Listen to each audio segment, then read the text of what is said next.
Legenda Sikabayan. Di suatu kampung di tanah Sunda, hiduplah seorang pemuda yang dikenal dengan nama Sikabayan. Ia bukanlah orang kaya, juga bukan bangsawan atau orang terpandang.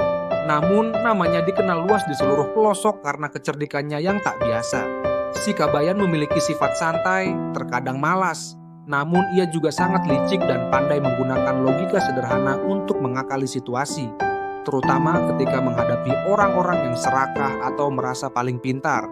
Sikabayan tinggal bersama istrinya, Nyi Iteung, perempuan yang sabar namun juga keras kepala. Meskipun kadang kesal dengan tingkah laku suaminya yang suka menggoda atau mencari jalan pintas, Nyi Iteung tetap setia mendampingi Sikabayan. Dalam kesehariannya, Sikabayan kerap menghadapi berbagai persoalan yang melibatkan tetangga, juragan tanah, hingga pejabat desa. Dan dalam setiap persoalan itu, selalu saja ia punya cara unik untuk keluar dari masalah, atau malah membalikan keadaan demi keuntungannya. Suatu hari, datanglah seorang juragan kaya ke kampung tempat Sikabayan tinggal. Juragan ini dikenal pelit, serakah, dan suka memanfaatkan orang miskin untuk bekerja di ladangnya tanpa upah yang layak. Saat juragan itu melihat Sikabayan yang tampak menganggur di pinggir sawah, ia langsung mendekatinya dan menawarkan pekerjaan. "Kabayan, kamu mau bekerja di ladangku? Kalau kamu bisa membersihkan semua rumput liar dalam 3 hari, aku akan bayar 1 karung beras." Karung beras, Sikabayan pun mengangguk santai. "Beres, juragan. Tapi saya punya syarat. Kalau saya bisa selesaikan dalam 1 hari saja, saya minta 2 karung beras." Juragan yang merasa Sikabayan hanya asal bicara, langsung menyetujui tanpa pikir panjang. Keesokan harinya, Sikabayan datang ke ladang dengan membawa sekarung ayam hidup. Ia membuka karung itu dan membiarkan ayam-ayamnya berkeliaran memakan rumput dan serangga. Dalam waktu beberapa jam, ladang itu terlihat bersih. Juragan pun terkejut. Namun, ketika Sikabayan menagih upah 2 karung beras, juragan mengingkari janji.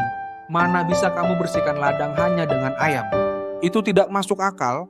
Kau tidak kerja, cuma lepas ayam," ujar juragan marah. Sikabayan tetap tersenyum santai. Ia kemudian mengajukan tuntutan ke kepala desa. Di hadapan warga dan kepala desa, Sikabayan berkata, "Kalau ayam tidak kerja, berarti ayam saya ini sakti. Kalau begitu, lebih baik saya laporkan ke kerajaan karena punya ayam sakti yang bisa bekerja. Bukankah seharusnya ayam ini dihargai?" Juragan yang licik itu pun takut dan akhirnya terpaksa menyerahkan 2 karung beras kepada Sikabayan. Warga desa pun bersorak dan memuji kecerdikan Kabayan.